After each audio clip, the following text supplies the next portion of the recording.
നമസ്കാരം. PS റവല്യൂഷന്റെ പുതിയൊരു ക്ലാസ്സിലേക്ക് എല്ലാവർക്കും സ്വാഗതം. ഇന്ന് നമ്മൾ നോക്കാനായിട്ട് പോകുന്നത് civil excise officer special topics ആണ്. അതിലെ തേർഡ് മൊഡ്യൂളായ ഡിസ്റ്റിലറി ആൻഡ് വെയർഹൗസ് റൂളിനെ കുറിച്ചിട്ടാണ് നോക്കുന്നത്. അതിന്റെ സെക്കൻഡ് പാർട്ടാണ്. അപ്പോൾ ഫസ്റ്റ് പാർട്ട് ഓൾറെഡി നമ്മൾ ചെയ്തിട്ടുണ്ട്. അപ്പോൾ കാണാത്തവർ എന്ത് ചെയ്യുക, അത് കാണാനായിട്ട് ശ്രമിക്കുക. അപ്പോൾ ഇന്നത്തെ ഒരു ക്ലാസ്സോട് കൂടിയിട്ട് ഈ ഒരു തേർഡ് മൊഡ്യൂളും കംപ്ലീറ്റ് ആവും. അപ്പോൾ നമ്മൾ ഫസ്റ്റ്, സെക്കൻഡ്, തേർഡ് മൊഡ്യൂളുകളാണ് കംപ്ലീറ്റ് ചെയ്തിട്ടുള്ളത്. കൃത്യമായിട്ട് നമ്മുടെ പ്ലേലിസ്റ്റിൽ civil excise officer special topics എന്ന് പറഞ്ഞിട്ട് കൊടുത്തിട്ടുണ്ട്. അപ്പോൾ അതെല്ലാം കാണാനായിട്ട് ശ്രമിക്കുക. പിന്നെ സിവിൽ എക്സ് ഓഫീസറുമായി ബന്ധപ്പെട്ട ഒരു 50 ദിവസത്തെ ക്രാഷ് കോഴ്സ് ഈ ഒരു മാർച്ച് 15-ന് ആരംഭിക്കുന്നുണ്ട്. അപ്പോൾ ഒരു കൃത്യമായ പഠനത്തിലൂടെ നമുക്ക് 60+ മാർക്ക് എങ്ങനെയൊക്കെ നേടാം, അല്ലെങ്കിൽ കുറഞ്ഞ സമയം കൊണ്ട് ഒരു 60+ മാർക്ക് ഏതൊക്കെ രീതിയിൽ നമുക്ക് നേടാം എന്നതിനെ കുറിച്ചിട്ടുള്ള ഒരു ക്ലാസ്സുകളായിരിക്കും നമ്മുടെ ഈ ഒരു 50 ദിവസത്തെ ക്ലാസ് എന്ന് പറയുന്നത്. ഫുൾ സിലബസിലെ ഏറ്റവും പ്രധാനപ്പെട്ട എല്ലാ ടോപ്പിക്സും നമ്മൾ അവിടെ കവർ ചെയ്ത് പോകും. അതിൻ്റെ കൂടെ തന്നെ സ്പെഷ്യൽ ടോപ്പിക്സും കവർ ചെയ്ത് പോകും. അപ്പോൾ കൃത്യമായിട്ട് പഠിക്കാൻ തയ്യാറാണെങ്കിൽ നിങ്ങൾക്ക് എന്ത് ചെയ്യാം, ആ ഒരു കോഴ്സിലേക്ക് ജോയിൻ ചെയ്യാം. അതിൻ്റെ നമ്പേഴ്സ് നമ്മളിവിടെ കമൻറ്റ് ബോക്സിൽ കൊടുക്കാം. ഓക്കെ, അപ്പോൾ നമുക്ക് നേരെ എന്ത് ചെയ്യാം, ഇന്നത്തെ ക്ലാസ്സിലേക്ക് കിടക്കാം. അപ്പോൾ ഇന്നത്തെ ക്ലാസ്സിൽ നമ്മൾ പഠിക്കാനുള്ളത് നമ്മുടെ ടോപ്പിക്സിൽ പ്രത്യേകം എടുത്തു പറഞ്ഞിട്ടുള്ള കുറച്ച് കാര്യങ്ങളുണ്ട്. പ്രൂഫ് എന്താണ്, അതുപോലെ തന്നെ പോർട്ടബിൾ ആൽക്കഹോൾ എന്താണ്, പിന്നെന്താ നമ്മുടെ എത്തനോളും മെത്തനോളും തമ്മിലുള്ള ഡിഫറൻസ് എന്താണെന്നൊക്കെ പ്രത്യേകം എടുത്ത് ചോദിച്ചിട്ടുണ്ട് അല്ലേ. അപ്പോൾ ആ കാര്യങ്ങളാണ് ഇന്നത്തെ ക്ലാസ്സിൽ എടുക്കാൻ പോകുന്നത്. അപ്പോൾ നമ്മൾ ആദ്യത്തെ ക്ലാസ്സിൽ പ്രധാനപ്പെട്ട എല്ലാ ടേംസും അതിൻ്റെ ഡെഫിനിഷൻസും അതും എന്തൊക്കെയാണെന്നൊക്കെ കൃത്യമായിട്ട് പഠിച്ചിട്ടുണ്ട്. അപ്പോൾ എല്ലാവരും ഒരു ഓർഡറിൽ പഠിച്ച് വരുന്നുണ്ടെന്ന് വിശ്വസിക്കുന്നു. അപ്പോൾ നമുക്ക് എന്ത് ചെയ്യാം അല്ലേ, ആദ്യത്തെ ടോപ്പിക്കായ പ്രൂഫിനെ കുറിച്ചിട്ട് നോക്കാം. ഓക്കെ, അപ്പോൾ പ്രൂഫ് എന്ന് പറഞ്ഞാൽ എന്താണ് അല്ലേ, ആൽക്കഹോളിനെ സംബന്ധിച്ചിടത്തോളം പ്രൂഫ് എന്ന് പറഞ്ഞാൽ എന്താണ്? പ്രൂഫ് എന്ന് പറഞ്ഞാൽ അല്ലേ, അതായത് മദ്യത്തിൽ എത്രത്തോളം എത്തനോളിന്റെ സാന്നിധ്യം ഉണ്ട് എന്ന് നിർണ്ണയിക്കുന്നതിനെയാണ് നമ്മൾ പ്രൂഫ് എന്ന് പറയുന്നത്. ഓക്കെ, എന്താണ് പ്രൂഫ് എന്ന് പറഞ്ഞാൽ? മദ്യത്തിൽ എത്രത്തോളം എത്തനോളിന്റെ അല്ലെ, എത്തനോൾ എന്ന് പറഞ്ഞാൽ എന്താ, ആൽക്കഹോൾ ആണ് അല്ലെ. നമ്മൾ പഠിച്ചിട്ടുണ്ട് എത്തനോളും മെത്തനോളും അല്ലെ. നമ്മൾ കഴിക്കുന്ന മദ്യത്തിൽ അല്ലെങ്കിൽ നമ്മൾ കുടിക്കുന്ന മദ്യത്തിലുള്ളത് എന്താണ്, എത്തനോൾ ആണ് അല്ലെ. ഇനി മദ്യത്തിന്റെ വീര്യമൊക്കെ കൂട്ടാൻ വേണ്ടിയിട്ട് ഉപയോഗിക്കുന്നതാണ് മെത്തനോൾ എന്ന് പറയുന്നത്. അത് കൂടിയ അളവിൽ വരുമ്പോഴാണ് എന്തുണ്ടാവാറുള്ളത് അല്ലെ, വിഷമദ്യ ദുരന്തങ്ങളൊക്കെ ഉണ്ടാവാറുള്ളത്. അതെന്തായി മാറി, കൂടിയ അളവിലായി കഴിഞ്ഞാൽ, മെത്തനോൾ കൂടിക്കഴിഞ്ഞാൽ എന്താകും അല്ലെ, അത് നമുക്ക് കുടിക്കാൻ പറ്റുന്നതല്ല, അതൊരു വിഷമായിട്ടുണ്ടാവും. അത് കുടിച്ചിട്ടാണ് പിന്നെ എന്താവുന്നത് അല്ലെ, വിഷമദ്യ ദുരന്തമൊക്കെ ആയിട്ട് മാറുന്നത്. അപ്പൊ നിങ്ങൾ ഓർത്ത് വെക്കുക, നമ്മൾ കുടിക്കുന്ന അല്ലെങ്കിൽ ഇവിടെ ബിവറേജിലൊക്കെ കൊടുക്കുന്നത് ഏതാണ്, എത്തനോൾ അടങ്ങിയിട്ടുള്ള മദ്യമാണ്. അതായത് ഈ എത്തനോളിന്റെ സാന്നിധ്യം അല്ലെ എത്രത്തോളം ഉണ്ട് ആ മദ്യത്തിൽ എന്നത് നിർണ്ണയിക്കുന്നതാണ് പ്രൂഫ് എന്ന് പറയുന്നത്. ഓക്കെ, അപ്പൊ മുൻപ് ഇതൊക്കെ ഈ പ്രൂഫൊക്കെ കണ്ടെത്തിയിരുന്നത് ഈ ഗൺ പൗഡറിൽ ഇങ്ങനെ മദ്യം ഒഴിച്ചിട്ട് അത് പെട്ടെന്ന് കത്തുന്നുണ്ടോ അല്ലെ, അല്ലെങ്കിൽ കത്തുന്ന ടൈം അത് നോക്കിയിട്ടായിരുന്നു പ്രൂഫൊക്കെ നിർണ്ണയിച്ചിരുന്നത്. അപ്പൊ പെട്ടെന്ന് കത്തുകയാണെങ്കിൽ നമുക്ക് മനസ്സിലാക്കാം അല്ലെ, അതിലെന്തുണ്ടാവും, ആൽക്കഹോൾ കണ്ടന്റ് കൂടുതലായിരിക്കും. ഇപ്പൊ സാവധാനേ കത്തുന്നുള്ളൂ എങ്കിൽ അതിലെന്താണ്, ആൽക്കഹോൾ കണ്ടന്റ് ആയിരിക്കും കുറവായിരിക്കും. അപ്പൊ പ്രൂഫ് എന്ന് പറഞ്ഞാൽ എന്താണ്, ഇതുപോലെ മദ്യത്തിൽ എത്രത്തോളം ആൽക്കഹോൾ അല്ലെങ്കിൽ എത്തനോളിന്റെ കണ്ടന്റ് ഉണ്ട് എന്ന് നിർണ്ണയിക്കുന്നതാണ് പ്രൂഫ് എന്ന് പറയുന്നത്. ഓക്കെ, ഇനി ചോദിക്കാറുള്ള ഒരു കാര്യമാണ് 100 പ്രൂഫ് എന്ന് പറഞ്ഞാൽ എന്താണ് അല്ലെ. 100 പ്രൂഫ് എന്ന് പറഞ്ഞു കഴിഞ്ഞാൽ അതിൽ 50% ആൽക്കഹോൾ ആയിരിക്കും. അപ്പോൾ എത്രയാണോ പ്രൂഫ് എന്ന് പറയുന്നത് അതിന്റെ പകുതി ആയിരിക്കും എന്ത്, ആൽക്കഹോൾ എന്ന് പറയുന്നത്. അത് മനസ്സിലാക്കി വെച്ചേക്കുക. അതുപോലെ അല്ലെ, ഒരു 120 പ്രൂഫ് എന്ന് പറഞ്ഞു കഴിഞ്ഞാൽ അവിടെ എന്താണ് അല്ലെ, അതിന്റെ നേരെ പകുതി 60% ആയിരിക്കും അതിൽ ആൽക്കഹോൾ എന്ന് പറയുന്നത് അല്ലെ. അപ്പൊ നമുക്ക് എന്ത് മനസ്സിലാക്കാം അല്ലെ, പ്രൂഫ് എന്ന് പറയുമ്പോൾ അല്ലെ അതിൽ എത്ര പെർസെന്റേജ്, അതിന്റെ പകുതി പെർസെന്റേജ് ആയിരിക്കും എന്ത്, ആൽക്കഹോൾ എന്ന് പറയുന്നത്. ഇപ്പൊ 100 പ്രൂഫ് എന്ന് പറഞ്ഞു കഴിഞ്ഞാൽ അതിന്റെ പകുതിയായ 50 അല്ലെ, 50% ആയിരിക്കും അതിൽ ആൽക്കഹോൾ എന്ന് പറയുന്നത്. ഇനി 120 പ്രൂഫ് എന്ന് പറഞ്ഞാൽ എന്താണ് അല്ലെ, അതിന്റെ പകുതിയായ 60% ആയിരിക്കും ആൽക്കഹോൾ കണ്ടന്റ് എന്ന് പറയുന്നത്. ഓക്കെ, ഇത് കൃത്യമായിട്ട് ഓരോ മദ്യക്കുപ്പിയിലും എന്ത് ചെയ്തിട്ടുണ്ടാവും, രേഖപ്പെടുത്തിയിട്ടുണ്ടാവും. അത് പലപ്പോഴും അല്ലെ വോളിയം ബൈ വോളിയം എന്ന രീതിയിലൊക്കെ ആയിരിക്കും കൊടുത്തിട്ടുണ്ടാവുക. അതുപോലെ തന്നെ സർക്കാർ ഓരോ കുപ്പിയിലും അല്ലെ എത്രത്തോളം പ്രൂഫ് അടങ്ങിയിട്ടുണ്ടാവണം എന്നൊക്കെ കൃത്യമായിട്ട് രേഖപ്പെടുത്തിയിട്ടുണ്ടാവും. അല്ലെങ്കിൽ സർക്കാരിന്റെ കയ്യിൽ അതൊരു നിയന്ത്രിത അളവുണ്ടായിരിക്കും.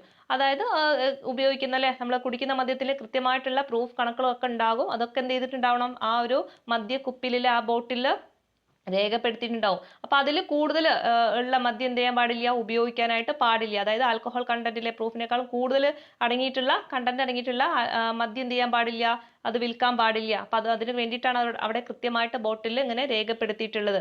അതും കൂടി മനസ്സിലാക്കി വെക്കുക. ഓക്കെ, ഇനി നമുക്ക് ഓർത്തിരിക്കേണ്ട രണ്ട് കാര്യങ്ങളാണ്.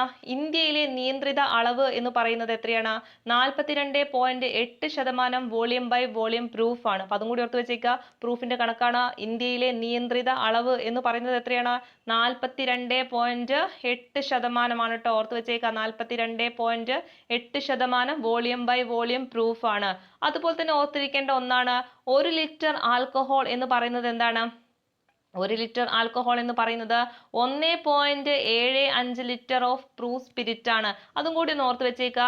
1 ലിറ്റർ ആൽക്കഹോൾ എന്ന് പറയുന്നത് എന്താണ്? 1.75 ലിറ്റർ ഓഫ് പ്രൂഫ് സ്പിരിറ്റ് ആണ്. അപ്പൊ ഈ രണ്ട് കാര്യം ഓർത്ത് വെച്ചേക്കണം. ഒന്ന്, ഇന്ത്യയിലെ നിയന്ത്രിത അളവ് എന്ന് പറയുന്നത് 42.8% വോളിയം ബൈ വോളിയം പ്രൂഫ് ആണ്. 1 ലിറ്റർ ആൽക്കഹോൾ എന്ന് പറയുന്നത് എന്തിനാണ്? 1.75 ലിറ്റർ ഓഫ് പ്രൂഫ് സ്പിരിറ്റ് ആണ്. ഓക്കെ, ഇനി ഇവിടെ പ്രൂഫുമായി ബന്ധപ്പെട്ട് OP എന്ന് പറഞ്ഞാൽ ഓവർ പ്രൂഫ് ആണല്ലേ, അതായത് ആ പ്രൂഫിനേക്കാളും കൂടുതൽ വരുന്നതാണ് ഓവർ പ്രൂഫ് എന്ന് പറയുന്നത്. UP എന്ന് പറഞ്ഞാൽ എന്താണ്? അണ്ടർ പ്രൂഫ് ആണല്ലേ, ആ പ്രൂഫിനേക്കാളും കുറവ് വരുന്നതാണ് എന്താ?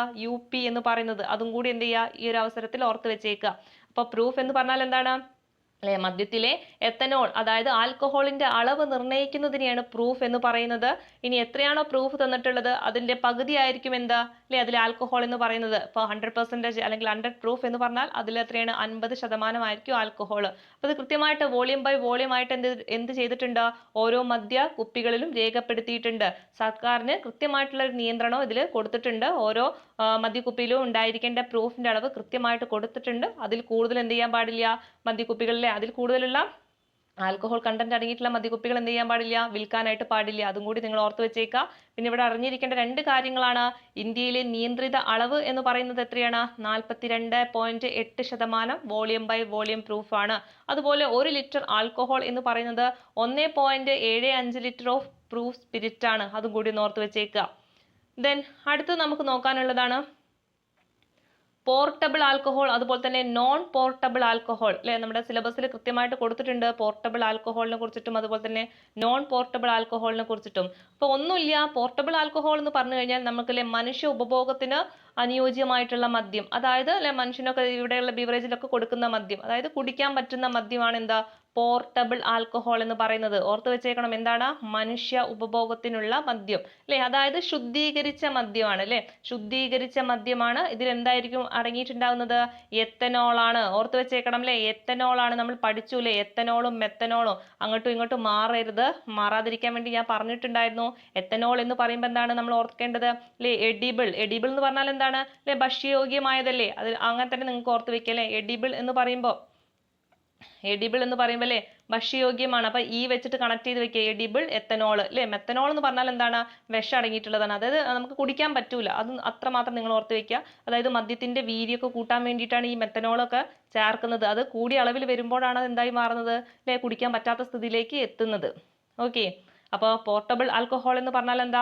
മനുഷ്യ ഉപഭോഗത്തിന് അനുയോജ്യമായിട്ടുള്ള മദ്യമാണ്, ശുദ്ധീകരിച്ച മദ്യമാണ്. ഇതിൽ അടങ്ങിയിരിക്കുന്നത് എന്താണ്?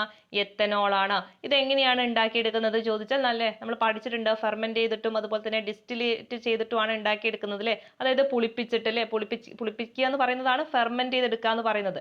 ഓക്കെ, അതായത് നമ്മൾ ഓൾറെഡി നമ്മൾ പറഞ്ഞിട്ടുണ്ടല്ലേ മൊളാസസ് എന്താന്നൊക്കെ പറഞ്ഞിട്ടുണ്ടല്ലേ. മൊളാസസ് എന്താണ്? അല്ലെ, നമ്മൾ കരിമ്പിൽ നിന്നൊക്കെ കിട്ടുന്ന ഒരു ഉപ ഉൽപ്പന്നമാണ്. അല്ലെ, അതിനെ ഫെർമെന്റ് ചെയ്തിട്ട് ഈസ്റ്റ് ഒക്കെ ഉപയോഗിച്ചിട്ട് ഫെർമെന്റ് ചെയ്തില്ലേ പുളിപ്പിച്ചെടുക്കുന്നതാണ് എന്താ? ഈ എത്തനോൾ എന്ന് പറയുന്നത്. ഓക്കെ, അതൊക്കെ നമുക്ക് എന്ത് ചെയ്യാം? കുടിക്കാൻ പറ്റുന്ന മദ്യങ്ങളാണ്. അതുപോലെ തന്നെ ഡിസ്റ്റിലേറ്റ് ചെയ്തിട്ടില്ലേ സ്വേദന പ്രക്രിയയിലൂടെ ഉണ്ടാക്കിയെടുക്കുന്നതും ഉണ്ട്. ഓക്കെ, അപ്പൊ ഇതൊക്കെയാണ് എന്ത്? പോർട്ടബിൾ ആൽക്കഹോളിൽ വരുന്നത്. ഇനി ഇവിടെ നിങ്ങൾ ഓർക്കേണ്ടത് ഫെർമെന്റഡ് മദ്യം അതുപോലെ തന്നെ ഡിസ്റ്റിൽഡ് മദ്യം, അല്ലെ, നമ്മൾ ഓൾറെഡി ഒരു ക്ലാസ്സിൽ പറഞ്ഞതാണ്. എന്നിരുന്നാലും നിങ്ങൾ ഓർത്ത് വെച്ചേക്കുക, ഫെർമെന്റ് ചെയ്തെടുക്കുന്ന മദ്യങ്ങൾ ഏതൊക്കെയാണ്? പുളിപ്പിച്ചെടുക്കുന്നത്, അല്ലെ, നമ്മുടെ കള്ള്, ബിയർ, അതൊക്കെ എന്താണ്? പുളിപ്പിച്ചെടുക്കുന്നതാണ്. അല്ലെ, അത്ര വലിയ ഡേഞ്ചർ അല്ലാത്ത കാര്യങ്ങളാണ്.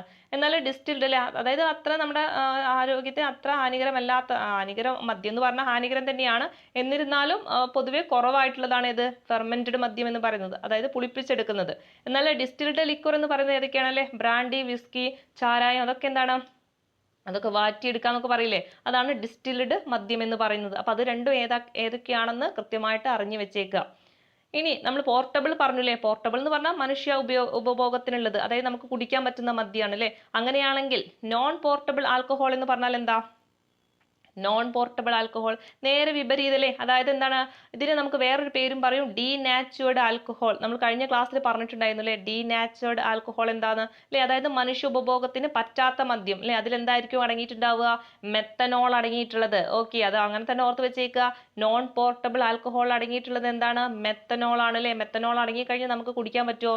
ഇല്ലല്ലേ. അപ്പൊ നോൺ പോർട്ടബിൾ ആൽക്കഹോൾ അടങ്ങിയിട്ടുള്ളത് എന്താണ്? മെത്തനോൾ ആണ്. മനുഷ്യ ഉപഭോഗത്തിന് പറ്റൂല. അപ്പൊ അത്രയും നിങ്ങൾ ഓർത്ത് വെച്ചേക്കുക. അതുപോലെ തന്നെ ഡീനാച്ചുറഡ് ആൽക്കഹോൾ എന്ന് പറയുന്നതും ഏതാണ്? നോൺ പോർട്ടബിൾ ആൽക്കഹോൾ ആണ്. നമ്മൾ ഓൾറെഡി പറഞ്ഞതാണല്ലേ ഡീനാച്ചുറഡ് ആൽക്കഹോൾ എന്താന്ന്. അത് തന്നെ, അതായത് മനുഷ്യ ഉപഭോഗത്തിന് സാധ്യമല്ലാത്ത അല്ലെങ്കിൽ കുടിക്കാൻ പറ്റാത്ത മദ്യങ്ങളാണ്. ഇതിലെന്താണ്? ശുദ്ധീകരിക്കാത്ത മദ്യമായിരിക്കും അല്ലെ, അത് കുടിക്കാൻ പറ്റൂല. അപ്പൊ അതിൽ മെത്തനോൾ ആയിരിക്കും അടങ്ങിയിട്ടുണ്ടാവുക. അതൊക്കെ നിങ്ങൾ എന്ത് ചെയ്യുക? ഓർത്ത് വെച്ചേക്കുക. ഇപ്പൊ പോർട്ടബിളും ഉണ്ട്, നോൺ പോർട്ടബിളും ഉണ്ട്. ഓക്കെ, റെഡി അല്ലേ?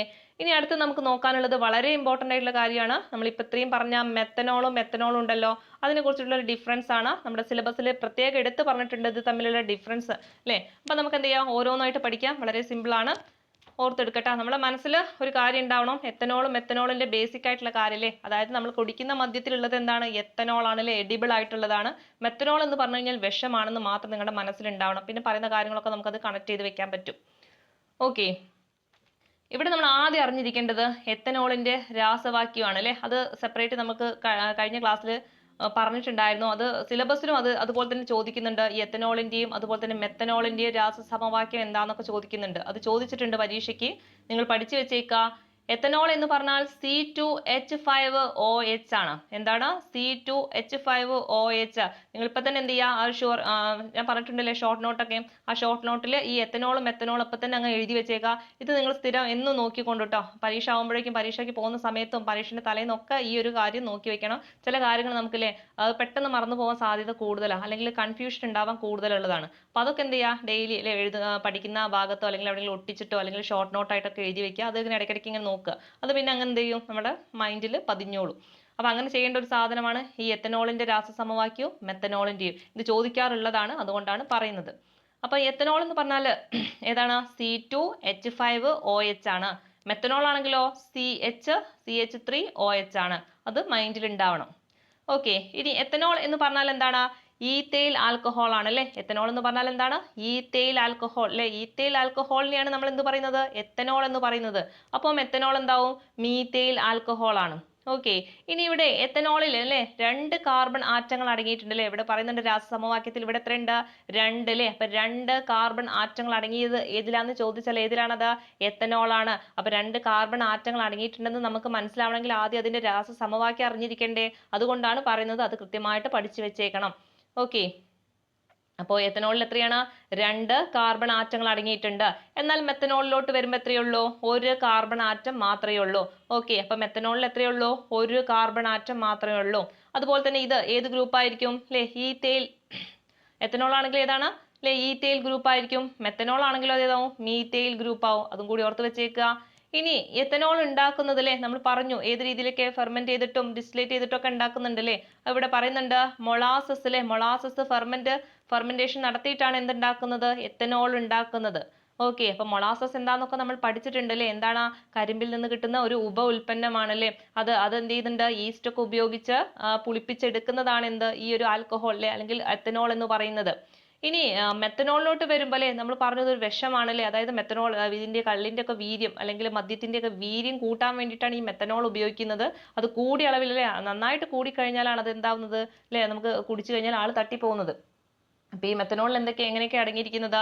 Carbon monoxide. എന്തൊക്കെയാണ് കിടക്കുന്നത്? കാർബൺ മോണോക്സൈഡ് ഉണ്ട്, കാർബൺ ഡൈ ഓക്സൈഡ് ഉണ്ട്, ഹൈഡ്രജൻ എന്നിവയുടെ കാറ്റലിസത്തിലൂടെ കൃത്രിമമായിട്ടാണ് ഈ മെത്തനോൾ ഉണ്ടാക്കുന്നത്. അപ്പൊ അതും കൂടി ഓർത്ത് വെച്ചേക്കുക. ഏതൊക്കെയാണ്? കാർബൺ മോണോക്സൈഡും ഉണ്ട്, കാർബൺ ഡൈ ഓക്സൈഡും ഉണ്ട് അല്ലെ. രണ്ടുണ്ട്, കാർബൺ മോണോക്സൈഡും കാർബൺ ഡൈ ഓക്സൈഡും ഹൈഡ്രജനും അല്ലെ. അതൊക്കെ എന്ത് ചെയ്യാണ്? കാറ്റലിസത്തിലൂടെ എന്ത് ചെയ്യാണ് അല്ലെ, കൃത്രിമമായിട്ട് നിർമ്മിച്ചെടുക്കുന്നതാണ് എന്താ? മെത്തനോൾ എന്ന് പറയുന്നത്. ഓക്കെ, ഇനി എത്തനോൾ എന്ന് പറയുന്നത്, എത്തനോളിന് അസിഡിറ്റി എത്രയാണ് അല്ലെ? ജലത്തെക്കാളും കുറവാണ് എന്തിന്? എത്തനോളിന്. ഓക്കെ, അപ്പൊ ജലത്തെക്കാളും അസിഡിറ്റി കുറവാണ് എന്ത്? എത്തനോളിന്. എന്നാൽ ജലത്തെക്കാളും അസിഡിറ്റി കൂടുതലാണ് ഏതിന്? മെത്തനോളിന്. അപ്പൊ ഏതിനാണ് അസിഡിറ്റി കൂടുതലുള്ളത്? ജലത്തെക്കാളും അസിഡിറ്റി കൂടുതൽ ഏതിനാണ് അല്ലെ? ഡേഞ്ചർ ആയിട്ടുള്ള നമ്മുടെ മെത്തനോളിനാണ്. ഓക്കെ, അപ്പൊ എത്തനോൾ ആണെങ്കിൽ അസിഡിറ്റി കുറവാണ്, മെത്തനോൾ ആണെങ്കിൽ അസിഡിറ്റി കൂടുതലാണ്. ഇനി മദ്യത്തിൽ അടങ്ങിയിരിക്കുന്ന ആൽക്കഹോൾ ആണ് എന്ത്? എത്തനോൾ എന്ന് പറയുന്നത്. എന്നാൽ മദ്യ ദുരന്തങ്ങൾക്ക് കാരണമാകുന്നതാണ് ഏത്? മെത്തനോൾ എന്ന് പറയുന്നത്. നമ്മൾ പഠിച്ചിട്ടുണ്ട് അല്ലെ, മദ്യത്തിൽ അടങ്ങിയിരിക്കുന്ന ആൽക്കഹോൾ ആണ് ഇത് എത്തനോൾ. എന്നാൽ മദ്യ ദുരന്തങ്ങൾ ഉണ്ടാവുന്നതൊക്കെ ഏതിനാണ്? മെത്തനോൾ അടങ്ങിയ മദ്യം കുടിക്കുമ്പോഴാണ്. ഇനി ഇത് സാധാരണയായിട്ട് ഉപയോഗിക്കുന്നത് ഏതൊക്കെ സന്ദർഭത്തിലാണെന്ന് കൂടി ഓർത്ത് വെച്ചേക്കുക. എത്തനോൾ അല്ലെ, നമ്മൾ പറഞ്ഞു നമ്മുടെ ബിവറേജിലൊക്കെ ഉള്ളത് ഏതാണ്? എത്തനോൾ ആണ്. അതുപോലെ തന്നെ ഇന്ധനങ്ങളിലൊക്കെ ഉള്ളത് എന്താണ്? എത്തനോൾ ആണ്. അതും കൂടി ഓർത്ത് വെച്ചേക്കുക. പിന്നെ മെത്തനോൾ ആണെങ്കിൽ പെയിന്റ് നിർമ്മാണം, അതുപോലെ വാർണിഷ്, അതിലൊക്കെ എന്താണ്? മെത്തനോൾ ആണ് ഉപയോഗിക്കുന്നത്. ഓക്കെ, അടുത്തത് നമുക്ക് പഠിക്കാനുള്ളത്, ഇനി ഇത് കത്തിച്ചു കഴിഞ്ഞാൽ എന്താ സംഭവിക്കാൻ നോക്കുക. എത്തനോൾ കത്തിക്കുമ്പോൾ തിളങ്ങുന്ന നീല തീജ്വാലയാണ് പുറപ്പെടുവിക്കുന്നത്. ഏതില്? എത്തനോളില്. അപ്പൊ എത്തനോളിൽ എന്താ കളറ്? അല്ലെ, എത്തനോൾ കത്തിച്ചു കഴിഞ്ഞാൽ എന്താ കളർ കിട്ടുന്നത്? നീല തീജ്വാലയാണ് കേട്ടോ. ഏതാ കളറ്? നീല. നീല ഏതാണ്? എത്തനോൾ ആണ് കേട്ടോ. എന്നാൽ മെത്തനോൾ ആണെങ്കിൽ വെളുത്ത തീജ്വാലയാണ് പുറപ്പെടുവിക്കുന്നത് കേട്ടോ. അപ്പൊ മെത്തനോൾ കത്തിച്ചു കഴിഞ്ഞാൽ എന്താ കളറാണ് കിട്ടുന്നത്? വെളുപ്പ് അല്ലേ. നമുക്കത് എങ്ങനെ ഓർത്ത് വെക്കാം? വെളുപ്പ് എന്ന് പറഞ്ഞാൽ എന്താണ്? വൈറ്റ് അല്ലേ. വെളുപ്പ് എന്ന് പറഞ്ഞാൽ എന്താ? വൈറ്റ് അല്ലേ. വൈറ്റ് എന്നല്ലേ പറയാ അല്ലേ. അപ്പൊ ഇവിടെ ഡബ്ല്യു അല്ലേ, ഡബ്ല്യു തിരിച്ചിട്ട് കഴിഞ്ഞാൽ എന്തായി? എം ആയില്ലേ. അപ്പൊ നമുക്ക് മെത്തനോൾ അങ്ങനെ ഓർത്ത് വെച്ചൂടെ? ഓക്കെ, അങ്ങനെ ഓർത്ത് വെച്ചൂടെ? അപ്പൊ മെത്തനോള് കത്തിച്ചു കഴിഞ്ഞാൽ എന്ത് നിറ കിട്ടുന്നത്? വെളുത്ത നിറാണ് അല്ലേ. അപ്പൊ വെളുപ്പ് എന്ന് പറഞ്ഞാൽ വൈറ്റ് ആണ്. ആ വൈറ്റിലെ ഡബ്ല്യുവിനെ തിരിച്ചിട്ട് കഴിഞ്ഞാൽ നമ്മുടെ മെത്തനോൾ കിട്ടും. ഇനി എത്തനോൾ ആണെങ്കിൽ നമ്മൾ നീല നിറാന്ന് അങ്ങനെ പഠിച്ചു വെച്ചേക്കുക. അപ്പൊ എത്തനോൾ കത്തിക്കുമ്പോൾ എന്ത് നിറാണ്? നീല തീജ്വാലയാണ് ഉണ്ടാവുക. ഇനി അടുത്തത്, എത്തനോളിനെ ഗ്രേപ്പ് സ്പിരിറ്റ് എന്ന് പറയും അല്ലെ. എന്താ പറയുന്നത്? Grape spirit. ഗ്രേപ്പ് എന്ന് പറഞ്ഞാൽ എന്താ? ഗ്രേപ്പ് എന്ന് പറഞ്ഞാല് അല്ലെ മുന്തിരി അല്ലേ അല്ലെ. അപ്പൊ ഗ്രേപ്പ് സ്പിരിറ്റ് എന്ന് പറയുന്നത് എന്താണ്? എത്തനോൾ ആണ്. എന്നാൽ മെത്തനോളിനെ വുഡ് സ്പിരിറ്റ് എന്നാണ് പറയുന്നത്. എന്താ പറയുന്നത്? Would spirit. ഓക്കെ, എന്താണ് പറയുന്നത്? വുഡ് സ്പിരിറ്റ് എന്ന് പറയുന്നത്. ഇത് ചോദിക്കാറുണ്ട്, പഠിച്ചു വെച്ചേക്കണം. അപ്പൊ ഗ്രേപ്പ് സ്പിരിറ്റ് എന്ന് പറഞ്ഞാൽ എത്തനോൾ ആണ്. ഗ്രേപ്പ് നമുക്ക് തിന്നാൻ പറ്റുന്ന സാധനമല്ലേ അല്ലെ. മുന്തിരി നമുക്ക് കഴിച്ചൂടെ? അതുകൊണ്ട് നമുക്ക് എന്ത് ചെയ്യാം അല്ലെ, അതിൽ ഏതിലേക്ക് എടുക്കാം? എത്തനോളിലോട്ട് എടുക്കാം. എന്നാൽ വുഡ് തിന്നാൻ പറ്റുമോ? നമുക്ക് അങ്ങനെ ഓർക്കാൻ വേണ്ടി പറയുന്നതാണേ. അപ്പൊ വുഡ് അല്ലേ, വുഡ് എന്ന് പറഞ്ഞാൽ അല്ലെ നമുക്ക് തിന്നാൻ പറ്റുന്നതല്ലല്ലോ. അപ്പൊ അതെന്താ? മെത്തനോള്. അല്ലെങ്കിൽ വേറെ രീതിയിൽ നമുക്ക് ആലോചിക്കാം. വുഡ് എന്ന് പറയുമ്പോൾ ഡബ്ല്യു അല്ലേ, ഡബ്ല്യുവിനെ തിരിച്ചിട്ടാ വീണ്ടും മെത്തനോൾ കിട്ടിയില്ലേ, അതായത് എം കിട്ടിയില്ലേ. അങ്ങനെ വേണമെങ്കിലും ഓർക്കാം. ഓക്കെ, നമുക്ക് എന്തെങ്കിലും ഒരു മാർക്ക് കിട്ടിയാൽ മതി, അത്ര മാത്രമേ ഉള്ളൂ. അപ്പൊ എന്ത് ചെയ്യാം, നമുക്ക് ഒന്നും കൂടി ഈ ഒരു ഡിഫറൻസ് ഒന്നും കൂടി നോക്കാം. ആദ്യം നമ്മൾ ഓർത്തിരിക്കേണ്ട ഒന്നാമത്തെ കാര്യം എന്ന് പറയുന്നത് ഈ എത്തനോളിന്റെയും മെത്തനോളിന്റെയും രാസ സമവാക്യം പഠിക്കുക എന്ന് തന്നെയാണ് കേട്ടോ. അപ്പൊ C2H5OH ആണ് എന്താ? OH ആണ് ഏത്? എത്തനോളിൻ്റെത്. മെത്തനോൾ ആണെങ്കിലോ CH3OH ആണ്. ഓക്കെ, CH3OH ആണ് ഏത്? മെത്തനോൾ എന്ന് പറയുന്നത്. അപ്പൊ ഈത്തൈൽ ആൽക്കഹോൾ ആണ്. മറ്റേത് എന്താണ്? മീത്തൈൽ ആൽക്കഹോൾ ആണ് അല്ലെ. 2 കാർബൺ ഉള്ളത് ഏതിനാണ്? 2 കാർബൺ എത്തനോളിനാണ് അല്ലെ. 1 കാർബൺ മാത്രമേ മെത്തനോളിനുള്ളൂ. പിന്നെ ഇതല്ലേ ഫെർമെന്റ് ചെയ്തിട്ടാണ് ഉണ്ടാക്കിയെടുക്കുന്നത് അല്ലെ. അതായത് മൊളാസസ് ഫെർമെന്റ് ചെയ്ത് നടത്തിയിട്ടാണ് എത്തനോൾ ഉണ്ടാക്കുന്നത്. ഇവിടെ എന്താണ്? മെത്തനോളിൽ കാർബൺ ഡൈ ഓക്സൈഡും കാർബൺ മോണോക്സൈഡും ഹൈഡ്രജനും ഒക്കെ ചേർത്തിട്ട് കൃത്രിമമായിട്ട് ഉണ്ടാക്കിയെടുക്കുന്നതാണ്. ഇനി എത്തനോളിന് അസിഡിറ്റി എങ്ങനെയാണ്? എത്തനോളിന് അസിഡിറ്റി കുറവാണ് അല്ലെ. എന്നാൽ മെത്തനോളിന് അസിഡിറ്റി കൂടുതലാണ്. ഇനി മദ്യത്തിലൊക്കെ അടങ്ങിയിരിക്കുന്നത് എത്തനോളാണ്. എന്നാൽ വിഷമദ്യ ദുരന്തം ഉണ്ടാവുന്നതൊക്കെ എന്താണ് ഉപയോഗിച്ചിട്ടുണ്ടാവുക? അത് മെത്തനോൾ ആയിരിക്കും. പിന്നെ പറയുന്നത് അല്ലെ എവിടേക്കാണ് ഇത് ഉപയോഗിക്കുന്നത്? എത്തനോൾ ആണെങ്കിൽ നമ്മുടെ ബിവറേജിലും അതുപോലെ തന്നെ ഇന്ധനങ്ങളിലും തെർമോമീറ്ററുകളിലും ഒക്കെ ഉപയോഗിക്കുന്നത് ഏതാണ്? ഈ എത്തനോൾ ആണ്. എന്നാൽ പെയിന്റ്, വാർണിഷ്, ഫോർമാലിൻ അതിലൊക്കെ ആയിട്ട് ഉപയോഗിക്കുന്നത് ഏതാണ്? അതിലൊക്കെ അടങ്ങിയിട്ടുള്ളത് ഏതാണ്?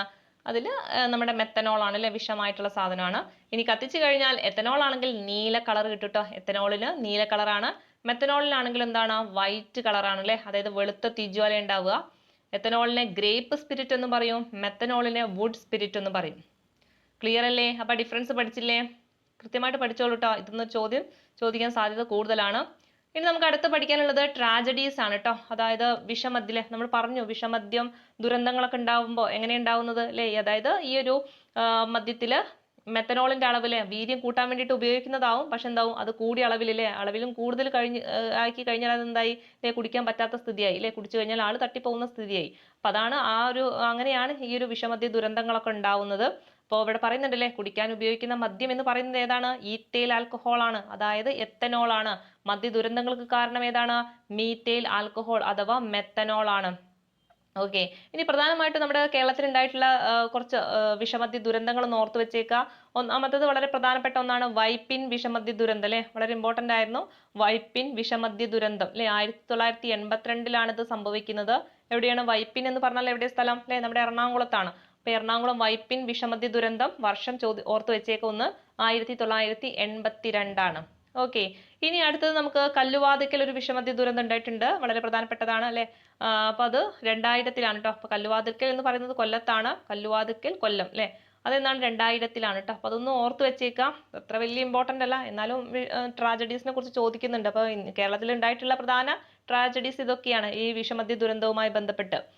പിന്നീട് കുറ്റിപ്പുറത്ത് ഇതുപോലൊരു വിഷമദ്യ ദുരന്തം ഉണ്ടായിട്ടുണ്ട്. അത് 2010-ലാണ് കേട്ടോ. എന്നാണ് 2010-ലാണ്. അപ്പൊ ആദ്യത്തത് വൈപ്പിനിലെ വിഷമദ്യ ദുരന്തം എന്നാണ് 1982 അല്ലെ. പിന്നെ കല്ലുവാതുക്കൽ എന്നാ പറഞ്ഞത് 2000-ലാണ്. പിന്നെ കുറ്റിപ്പുറത്തുള്ളത് 2010-ലാണ്. പിന്നീട് ഉണ്ടായിട്ടുള്ളത് വാളയാറാണ്. വാളയാറ് 2020 എന്ത് ചെയ്തിട്ടുണ്ട് അല്ലെ, വാളയാറ് വിഷമദ്യ ദുരന്തം ഉണ്ടായിട്ടുണ്ട്. ഓക്കെ, വാളയാർ എവിടെയാണ്? പാലക്കാടാണ് കേട്ടോ. അപ്പൊ അതും കൂടി എന്ത് ചെയ്യുക, ഓർത്ത് വെച്ചേക്കാം. എവിടെയൊക്കെയുണ്ട്? വൈപ്പിനിൽ ഉണ്ടായിട്ടുണ്ട്, കല്ലുവാതുക്കൽ ഉണ്ടായിട്ടുണ്ട്, മലപ്പുറത്തിലെ കുറ്റിപ്പുറത്തൊരു വിഷമദ്യ ദുരന്തം ഉണ്ടായിട്ടുണ്ട്. പിന്നെന്താണ് ലേറ്റസ്റ്റ് അല്ല, 2020 വാളയാറും ഒരു വിഷമദ്യ ദുരന്തം ഉണ്ടായിട്ടുണ്ട്. ഓക്കെ, ഇപ്പൊ ക്ലിയർ അല്ലേ? പിന്നെ അടുത്ത കാര്യങ്ങളൊക്കെ റെഡി അല്ലേ? ഇപ്പൊ നമ്മുടെ തേർഡ് മൊഡ്യൂൾ എന്ത് ചെയ്തിട്ടുണ്ട്? കംപ്ലീറ്റ് ചെയ്തിട്ടുണ്ട്. പിന്നെ നമുക്ക് എന്ത് ചെയ്യാം, അടുത്ത ക്ലാസ്സിൽ ഫോർത്ത് മൊഡ്യൂൾ ആവും. അപ്പോൾ ഇതുവരെ എടുത്ത കാര്യങ്ങളൊക്കെ നിങ്ങൾ എന്ത് ചെയ്യുക, നന്നായിട്ട് പഠിക്കുക. ഇപ്പോൾ മുന്നേ എടുത്ത കാര്യങ്ങളൊക്കെ പല ആൾക്കാരും മറന്നു പോയിട്ടുണ്ടാവും. എന്ത് ചെയ്യുക, വീണ്ടും റിവിഷൻ ചെയ്ത് കൊണ്ടുപോവുക. ഒരുപാട് സെക്ഷൻസും കാര്യങ്ങളൊക്കെ ഉള്ളതാണ് ആ ഭാഗങ്ങളിലെ അബ്കാരി ആക്റ്റും NDPS ആക്റ്റും ഒക്കെ. അപ്പോൾ അതൊക്കെ കൃത്യമായിട്ട് പഠിക്കുക. പരീക്ഷ വരാനായിട്ടുണ്ട്. അപ്പോൾ അതുകൊണ്ട് എന്ത് ചെയ്യുക, നമുക്ക് 20-ൽ മാക്സിമം ഒരു 15 മാർക്കെങ്കിലും എന്ത് ചെയ്യുക, സ്കോർ ചെയ്യാനായിട്ട് ശ്രമിക്കാം. ഓക്കെ, പിന്നെ നമ്മൾ എത്രത്തോളം പഠിച്ചു കഴിഞ്ഞാലും കുറച്ച് കാര്യങ്ങളൊക്കെ നമുക്ക് കിട്ടാത്തതായിട്ട് ഉണ്ടാവും. അപ്പോൾ ഒട്ടും അറിയാത്ത കാര്യങ്ങൾ എന്ത് ചെയ്യുക, സ്കിപ്പ് ചെയ്യുക. അപ്പം നമ്മുടെ ഒരു 50 ഡേയ്സ് ക്രാഷ് കോഴ്സിൽ കൃത്യമായിട്ട് നമ്മൾ ഓരോ കാര്യങ്ങളും പറയുന്നുണ്ടാവും. നെഗറ്റീവ് ഒക്കെ ഏതൊക്കെ രീതിയിൽ നമുക്ക് കുറയ്ക്കാം, അല്ലെങ്കിൽ ഏതൊക്കെ ക്വസ്റ്റ്യൻസ് നമുക്ക് സ്കിപ്പ് ചെയ്യാം, അങ്ങനെ പല കാര്യങ്ങളൊക്കെ അടങ്ങിയിട്ടുള്ളതാണ് ആ ഒരു 50 ദിവസത്തെ ക്രാഷ് കോഴ്സ് എന്ന് പറയുന്നത്. ഓക്കെ, അപ്പം നമ്മുടെ ലക്ഷ്യം എന്ന് പറയുന്നത് എന്താണ്, ഒരു 60+ മാർക്ക് നേടുക അല്ലേ. നമുക്ക് 80ഉം 90 മാർക്കൊന്നും വേണ്ട, 100-ൽ ഒരു 60+ അല്ലെ, 60+ൽ ഒരു 65 60 ആ ഒരു റേഞ്ചിൽ. ഓക്കെ, ആ റേഞ്ചിൽ നമുക്ക് നിന്നാൽ തന്നെ ഒരു അത്യാവശ്യം ഒരു ആവറേജ് പരീക്ഷയാണെങ്കിൽ. ഓക്കെ, ഇനി പരീക്ഷ നല്ല ഈസി ആണെങ്കിൽ ഇതൊന്നും ആയിരിക്കില്ല കേട്ടോ സ്ഥിതി. അപ്പോൾ കട്ട് ഓഫ് കൂടും, അതങ്ങനെയാണ് സംഭവിക്കുക. പക്ഷെ സാധാരണയായിട്ട് കണ്ടിട്ടുള്ളത് ഒരു ആവറേജ് പരീക്ഷയാണ് നടക്കാറുള്ളത്. പലപ്പോഴും അല്ലേ ഒരു 55 60-ന്റെ ഉള്ളിലാണ് കട്ട് ഓഫ് വരാറുള്ളത്. എന്നാൽ നമുക്ക് വേണ്ട മാർക്ക് എത്രയാണ്, എപ്പോഴും ഒരു 5 10 മാർക്കോ കൂടുതൽ വേണം. ഒരു 60 65 അതിൻ്റെ ഉള്ളിലായിട്ട് കിടക്കണം നമ്മുടെ മാർക്ക്, എന്നാലേ നമുക്ക് ജോലി കിട്ടുള്ളൂ. അല്ലാതെ വെറുതെ ലിസ്റ്റിൽ ഉണ്ടായിട്ട് കാര്യമില്ല. അപ്പോൾ ആ ഒരു രീതി എങ്ങനെയൊക്കെ നമുക്ക് കുറഞ്ഞ ദിവസം കൊണ്ട് മാക്സിമം അത് ഏതൊക്കെ രീതിയിൽ നമുക്ക് പഠിക്കണം, അതൊക്കെയാണ് നമ്മുടെ ഈ ഒരു 50 ദിവസത്തെ ക്രാഷ് കോഴ്സിൽ ചെയ്യുക. ആ ഒരു ടോപ്പിക് ആയിരിക്കും നമ്മൾ കവർ ചെയ്യുക. കൃത്യമായിട്ടുള്ള ഓരോ ദിവസവും എടുത്ത കാര്യങ്ങളൊക്കെ റിവിഷനൊക്കെ അവിടെ ഉണ്ടാവും, എക്സാം ഒക്കെ ഉണ്ടാവും. അപ്പോൾ ജോയിൻ ചെയ്യാൻ താല്പര്യമുള്ള ആൾക്കാർ എന്ത് ചെയ്യുക, ഞാൻ അവിടെ കമൻറ്റിൽ നമ്പർ കൊടുക്കുക, ടെലഗ്രാം വഴി മെസ്സേജ് അയക്കാനായിട്ട് ശ്രമിക്കുക. ഓക്കെ, അപ്പോൾ അടുത്തൊരു ക്ലാസ് ആയിട്ട് കാണുന്നവരെ ഓക്കെ, താങ്ക്